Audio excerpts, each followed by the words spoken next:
Capricorn and Capricorn rising. Let's look at the Venus-Pluto in the first, shall we? That is very intense. That could be good. It could feel like you are feeling really empowered and focused. I think Venus-Pluto could be like your personal charisma is at a peak. That would be one thing, Capricorn. So use that if you need it. This could be a time where you could really transform your look if you're interested in doing that. And this is just a couple of days of having this influence. So if you haven't already scheduled your hair appointment or whatever it is, do it now. But it is a very like, ooh, people are really gravitated to you now. There's just more interest in you. You have much more magnetism than you've had in a while. That's the good news. The full moon is happening in the area of shared resources, money and intimacy, and even psychological issues. That's another piece of the 8th house that not every astrologer uses, but I like to look at the 8th house, the 12th house, and the 4th house when we're talking about psychological stuff. And, it depends on the astrologer you talk to. If you have experience with astrologers, they are a very quirky bunch and they have their own idiosyncratic ways of interpreting things. There is a general overlay of rules that we all follow, but then astrologers have their specialties. I do love that 8th house. It's the Scorpio house. With that moon there, it highlights anything that you were trying to keep private. It's highlighting any issue, maybe psychological, maybe financial, but it's definitely calling you to focus on issues around intimacy and shared resources.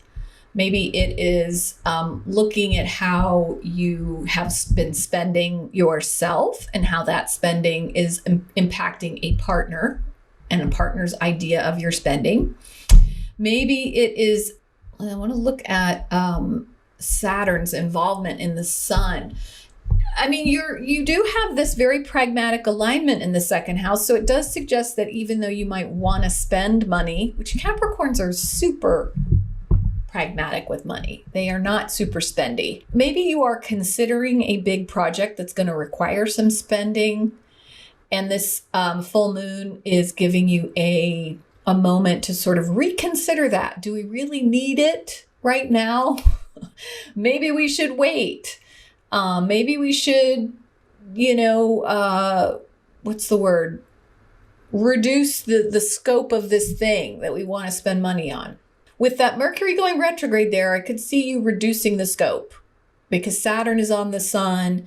Jupiter is there saying, oh, but we have all these plans and we figured this whole thing out. Well, maybe you still want to just downsize it.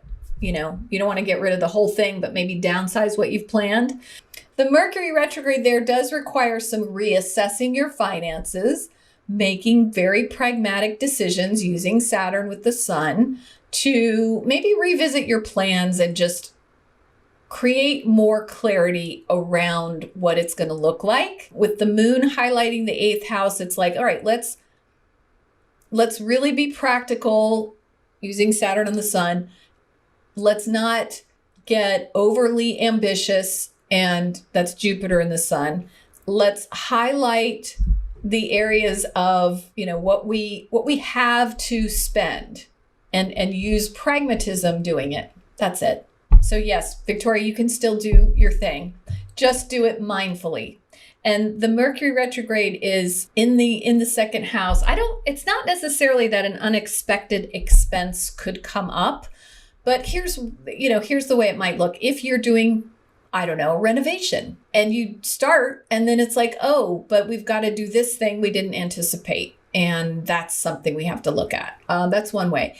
Or you're creating a new budget in general. And you're like, you know what? I want to do this differently. I want to save this part that I would normally spend. And my partner is wanting to save this piece. So we're going to have to move some things around. Move some things around. So I have a married couple on here that are having a conversation because they know their charts And so do I. So the Mars square from the 5th house to Saturn, this is an ongoing thing. If you've been in my webinars, you know Saturn square Uranus is the theme of 2021.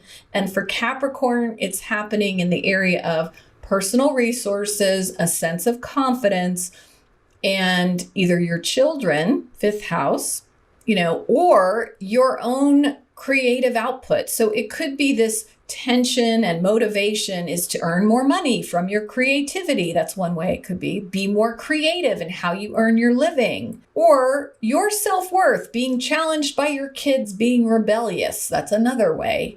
Yeah, there's a few different interpretations of that square. And that's also being called up through this week of the full moon.